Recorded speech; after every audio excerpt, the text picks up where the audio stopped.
নমস্কার বন্ধুরা, আমি একবার একটা ৬ মিনিটের ভ্লগ নিয়ে আপনাদের সামনে হাজির হলাম।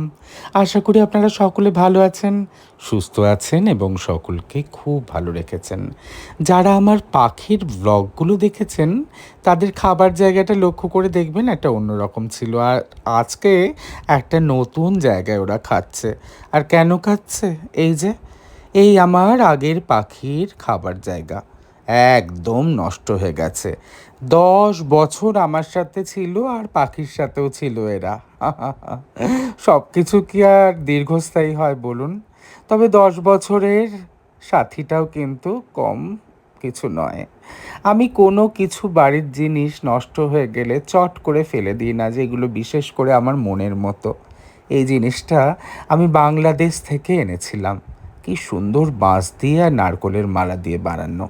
তারপরে সেরামিকের ২খানা বাটি আমি তাতে বসিয়ে একটায় জল দিতাম, একটায় দিতাম খাবার।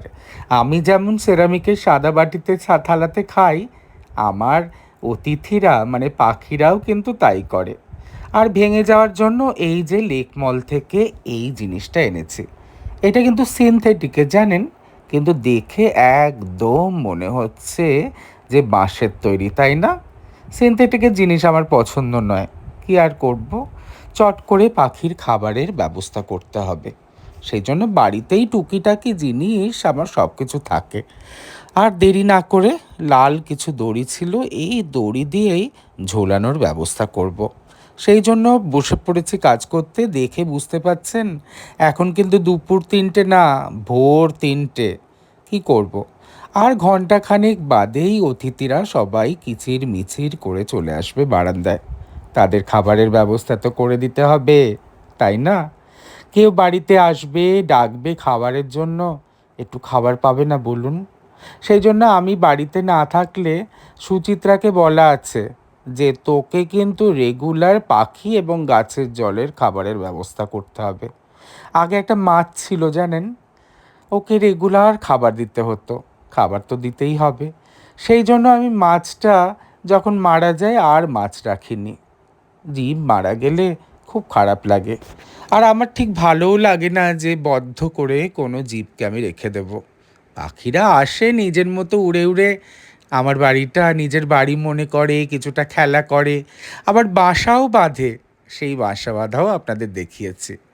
গাছের সাথে এই সিনথেটিকের জিনিসটা ঠিক ম্যাচ করছে না। সেই জন্য আমি সাদা অংশটাতে একটু ওই চকলেট কালার করে দিলাম। তারপরে চকলেটটা দেওয়ার পরে মনে হলো এটা আর একটু সিনথেটিক লাগছে। সেটাকে একটু ন্যাচারাল লুক করার জন্য বাড়িতে ওই যে বললাম সব কিছুই টুকটাক থাকে, একটা কালো ফ্যাব্রিক কালারও ছিল। সেই ফ্যাব্রিক কালারটা ব্রাউনের ওপর এবার একটু ব্রাশিং করে দেব। তাহলে অনেকটা এই ঝকঝকে তকতকে ব্যাপারটা মরেও যাবে, আর আমার সবুজের এগেনস্টে বেশ ভালোও লাগবে দেখতে।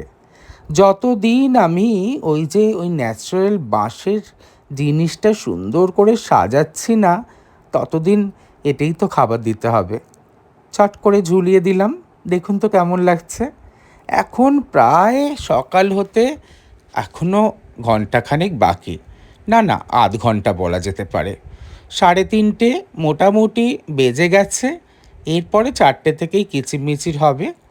ওদের জন্য কিন্তু আমি খাবার কিনেই রাখি। বাড়িতে রেশনের সাথে সাথে ওদের খাবারটাও আনতে আমি ভুলি না। শেষ হয়ে গেলেই সুচিত্রাকে ধমক দিই যে খাবারটা শেষ হয়ে গেছে, তুই দেখিসনি, বলিসনি। সুতরাং এখন ভয় পেয়ে আমাকে ঠিক বলে দেয়। খাবারটা সুচিত্রা সকালে দেয়, ওরাই আসে। আর না হলে আমি দিনে আর একবার মধ্যিখানে দিয়ে দিই। আমার ওদের দেখতে ভীষণ ভালো লাগে। খাবার না পেলে বাবুরা আসবেন না। এই দুটো দেখছেন, এই দুটো ছোট ছোট বক্সও আমি কিনেছি। এইটা কিন্তু ওর সাথে ফ্রি দেয়নি। এই বক্সগুলো কিনে মধ্যিখানে বক্সের ঢাকাটা সেট করে দুদিকে দুটো বসিয়ে দিলাম। একটায় দিলাম জল, একটায় দিলাম দানা। এবার আমি চুপি চুপি ওয়েট করছি ওরা নতুন জায়গায় খাবে কিনা। এই টেরাকোটার একটা পাখি আমার কাছে ছিল, অনেকগুলোই পাখি আছে আমি আমার ডিজাইনে বানিয়েছি জানেন। পরে এগুলো ফিনিশ করে দেখাবো। আমার মনে হলো এইটা যদি মধ্যিখানে দিই একটা অন্যরকম লুক দেবে। তারপর পাখিটা দিয়ে তো ভালো লাগছে, আর চেপে চেপে দেখেও নিলাম বড় বড় পাখিগুলো বুঝতে পারবে না ভেঙে যাবে। শেষে আর পাখি দিলাম না। আমি ভাবলাম এই পাখিটা দেখে ওরা যদি ভয় পায়, ভাবে একটা কোন দেশের পাখি এসছে। পাখিটা উঠিয়ে নিলাম আর লুকিয়ে লুকিয়ে দেখি ঘুঘুগুলো ঠিক এসছে। এই ঘুঘুগুলো আমার বাড়িতে কিন্তু বাসাও বাঁধে, আপনাদের দেখিয়েছি। চড়াই পাখিটা ঠিক দেখতে পাচ্ছি না। এখন আমি একটু বেলা করে ঘুমোই, কি জানি সকালবেলায় কিচিরমিচির করে চড়াই পাখিগুলো আসে কি না। তবে ঘুঘুগুলো সারা দিন ধরে কিন্তু আসে জানেন। আবার একটা ঘুঘু এলে আর একটা ঘুঘু ঠিক উড়ে গেল ওর বাসাটার দিকে, যেখানে ওরা আগের বাসাটা বেঁধেছে। হ্যাঁ, ওখানে বসে গুকুম গুকুম গুকুম গুকুম করে শব্দ করেই যাচ্ছে। একটু শব্দটা শুনুন।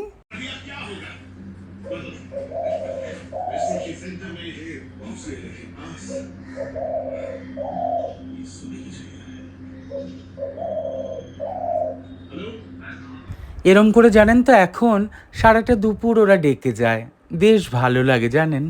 মনে হয় আমার সাথে আমার বাড়ির আরও অনেকে আছে। চড়াইগুলোকে আজও দেখতে পেলাম না। কি জানি অন্য কোনো বাড়িতে গেছে, আমার মতো হয়তো আরও বন্ধু পেয়েছে। ভালো থাকুক ওরা। আর আপনারাও ভালো থাকবেন, সুস্থ থাকবেন, সবাইকে ভালো রাখবেন। আজ আসি, বিদায়।